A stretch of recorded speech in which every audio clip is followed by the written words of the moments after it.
आपके साथ मैं हूं नवीन गुप्ता। झारखंड में मतदान से पहले चुनावी हलचल देखने को मिल रहा है। तमाम लोकसभा क्षेत्रों में प्रत्याशी जनसंपर्क अभियान में जुटे हुए हैं और तमाम कोशिशें कर रहे हैं मतदाताओं को अपने पक्ष में रुझाने की, अपने पक्ष में मतदान करने की। बात करें धनबाद लोकसभा सीट की तो यहां पर मुख्य जो मुकाबला है वो कांग्रेस प्रत्याशी अनुपमा सिंह और एनडीए प्रत्याशी ढुल्लू महतो के बीच है। दोनों की ओर से चुनावी कैंपेनिंग को अब अंतिम रूप दिया जा रहा है। डोर टू डोर कैंपेनिंग हो रही है, लगातार जनसभाओं का आयोजन हो रहा है और तमाम बड़े दिग्गज भी इन दोनों के सपोर्ट में चुनावी मैदान में उतर रहे हैं, चुनावी प्रचार में जोर आजमाइश कर रहे हैं और पूरी कोशिश कर रहे हैं कि धनबाद लोकसभा क्षेत्र में अपनी अपनी पार्टी के लिए हम मतदाताओं को रिझाने के प्रयास में सफल हो। हमारे साथ अधिक जानकारी के साथ धनबाद संवाददाता राजकुमार जुड़ गए हैं। अधिक जानकारी के साथ राजकुमार का रुख कर लेते हैं।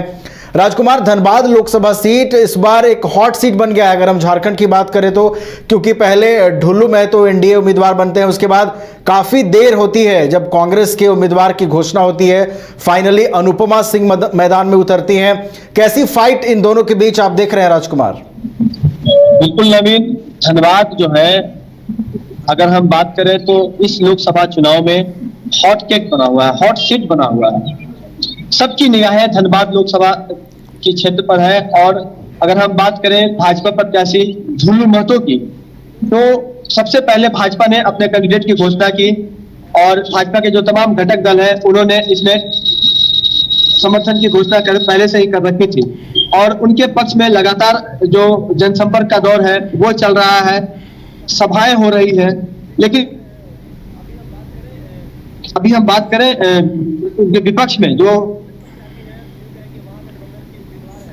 महागठबंधन पार है तो वो भी कड़ी टक्कर दे रही है, क्योंकि अब तक एक बार तो ऐसा लग रहा था कि भाजपा को कांग्रेस ने वॉक ओवर दे दिया है, लेकिन ऐसा नहीं दिख रहा है। दोनों के बीच परस्पर जो प्रतिस्पर्धा है वो जबरदस्त है।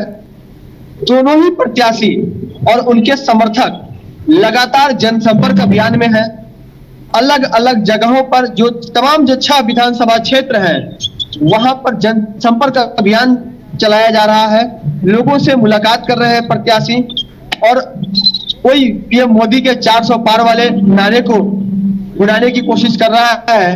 वही इंडिया गठबंधन की अगर बात करें तो वो ढुल्लू महतो के ऊपर जो उनके ऊपर जो कई आरोप पूर्व में लगे हैं और जो उनके ऊपर जो केसेस चल रहे हैं उसको लेकर वो लगातार हमलावर है।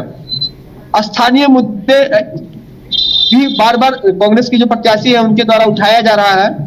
धनबाद में अब तक एम्स का नहीं आना, एयरपोर्ट का शुरू नहीं हो पाना, इन तमाम मुद्दों को कहा जा रहा है। धनबाद में जिस तरह से विधि व्यवस्था की स्थिति पिछले दिनों खराब थी, व्यापारियों से रंगदारी की मांग की जा रही थी, इस मुद्दे को दोनों ही पार्टियां भुना रही है। एक और ढुल्लू महतो कह रहे हैं कि व्यवसायियों के सपोर्ट में वो सबसे पहले आकर खड़े हुए, उन्होंने खुले मन से सरकार को लताड़ लगाई। चूंकि झारखंड में कांग्रेस और जम्मू की गठबंधन सरकार है जी, स्थानीय प्रशासन को, पुलिस को उन्होंने कोसने का काम किया था जी।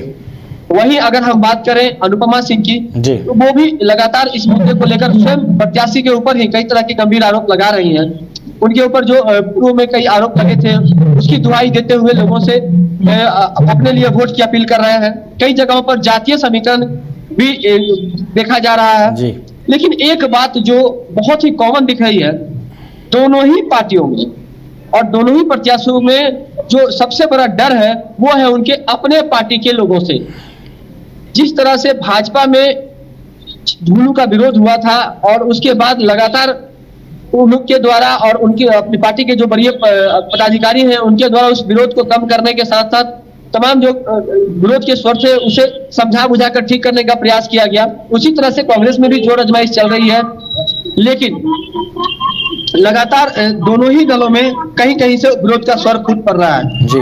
हाल ही में इंटक के जो बड़े नेता थे ललन चौबे, उन्होंने इंटक से इस्तीफा देकर भाजपा ज्वाइन कर ली। जिस दिन ढुल्लू महतो ने यहाँ पर नामांकन किया था और उत्तर प्रदेश के जो तमाम जो नेता है वो लोग आए हुए थे जी। इसके अलावा राजस्थान के जो सीएम यहाँ, क्षमा करेंगे, राजस्थान के सीएम यहाँ आए हुए थे। उस दिन ललन चौबे ने पार्टी की सदस्यता ग्रहण कर ली। इसके अलावा अगर हम बात करें कांग्रेस की तो उनके द्वारा लगातार जनसंपर्क अभियान चलाया जा रहा है और दोनों ही प्रत्याशी जोर शोर से अपने प्रचार अभियान में लगे हुए हैं। कुछ दिनों के बाद में जब बड़े बड़े जो स्टार प्रचारक है वो उनका जब आगमन शुरू होगा, ठीक है। उनकी सभाएं शुरू होगी, उसके बाद कई तरह की जो राजनीतिक परिस्थितियां हैं वो झारखंड में खासकर धनबाद में बदलती। ठीक है राजकुमार, ठीक है। देखिए, चुनावी जनसभाएं हो रही हैं, लगातार अपने पक्ष में मतदाताओं को रिझाने की कोशिश हो रही है। एक चीज गौर करने वाली है राजकुमार की अनुपमा सिंह महिला प्रत्याशी हैं और अगर आप उनके चुनावी कैंपेन पर गौर करेंगे तो लगातार वो महिलाओं के हित की बात कर रही हैं, महिलाओं को और सशक्त बनाने को लेकर घूम रही हैं अपने अपने क्षेत्रों में।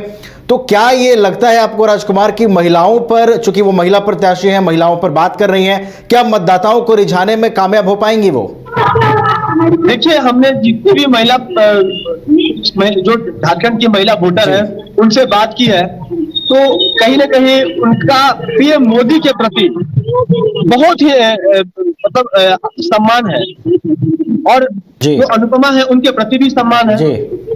ऐसे में वो पीएम मोदी को विकास पुरुष बता रही हैं।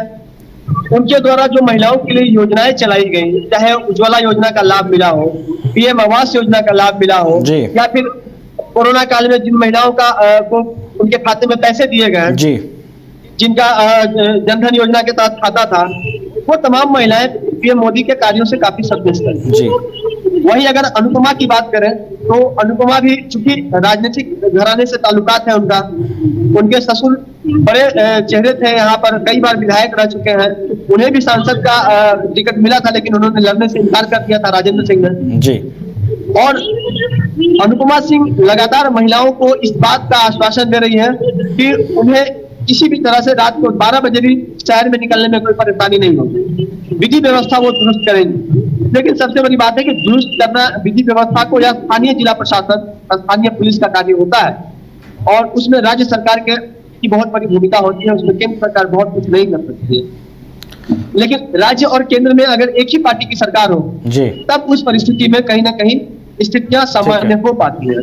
ठीक है, तो अपने अपने अंदाज में मतदाताओं को रिझाने की कोशिश हो रही है राजकुमार, और अनुपमा सिंह जहां एक और जनसंपर्क अभियान लगातार चला रही हैं, मतदाताओं को रिझाने की कोशिश कर रही हैं, महिलाओं के मुद्दे पर बात कर रही हैं। ये जो मुकाबला है राजकुमार बड़ा दिलचस्प है, ढुल्लू महतो और अनुपमा सिंह के बीच कांटे की टक्कर होने की उम्मीद है और धनबाद लोकसभा एक हॉट सीट बना हुआ है और यहां पर चुनाव के दिन जो है वो माहौल कुछ और दिखेगा। निश्चित रूप से जितनी चर्चा इस लोकसभा सीट को लेकर हुई है वो चर्चा चुनावी माहौल में भी देखने को मिलेगी। बहुत बहुत धन्यवाद राजकुमार हमारे साथ जुड़ने के लिए और तमाम जानकारियों को साझा करने के लिए। एलीट इंस्टीट्यूट, अगर आपके अंदर चाह है तो एलीट आपकी राह है। IIT हो या मेडिकल, आप चाहते हैं अपने आप को उत्कृष्ट दिखाना, आप चाहते हैं खुद को एक IITian के रूप में दिखना या मेडिकल के क्षेत्र में आगे बढ़ना, तो एलीट आपके लिए एक बहुत बड़ी ताकत के साथ आपके सामने है। आइए, खुलिए, बढ़िए, पहुंचिए। Elite institute. कमाल करते हो जी, बच्चे घूमने की इतनी जिद कर रहे हैं और तुम हो कि तुम्हें फुर्सत ही नहीं मिल रही। अब इतनी गर्मी में जाए तो जाए कहाँ?